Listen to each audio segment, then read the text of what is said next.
আপনি কোনো কাজ করতে যাবেন, যারা আপনার বিপক্ষের লোক, যারা ভালো কাজ করে না, তারা আপনার পক্ষে বাধা হয়ে দাঁড়াবে। কারণ যারা সমাজের ভালো কাজ করতে যায় তাদেরকে অনেক বাধা বিপত্তির সম্মুখীন হতে হয়। যদি কোনো ব্যক্তি মাদ্রাসা তৈরি করতে যায়, মসজিদ তৈরি করতে যায়, তার মসজিদকে ভাঙার জন্য, মাদ্রাসাকে ভাঙার জন্য, তার মাদ্রাসাকে বন্ধ করার জন্য অসংখ্য মানুষ বের হয়ে যায় যে এই মাদ্রাসা এখানে হওয়ার দেওয়া যাবে না, এই কাজ এখানে করতে দেওয়া যাবে না।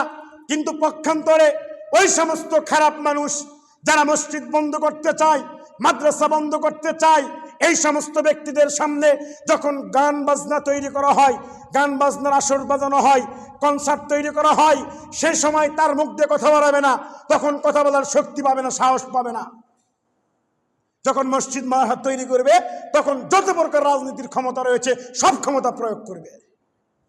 কি মনে করেছেন আপনার ক্ষমতার দাপট কয়দিন টিকতে পারবেন পৃথিবীর বুকে? আপনাকে বলতে চাই, ক্ষমতার দাপট দেখিয়ে কেউ টিকতে পারে নাই। অতএব ক্ষমতার দাপট দিয়ে ভালো কাজে বাধাতে আসবেন না। যদি আপনার পক্ষে ভালো না লাগে চুপচাপ থাকবেন, তবুও ভালো কাজে বাধা দিতে আসবেন না। সম্মানিত উপস্থিতি, আল্লাহ তাআলা বলছেন, ওয়ালতাকুম মিনকুম উম্মাতুন ইয়াদউনা ইলাল খায়র ইয়া'মুরুনা বিল মারুফ ওয়া ইয়ানহাউনা আনিল মুনকার।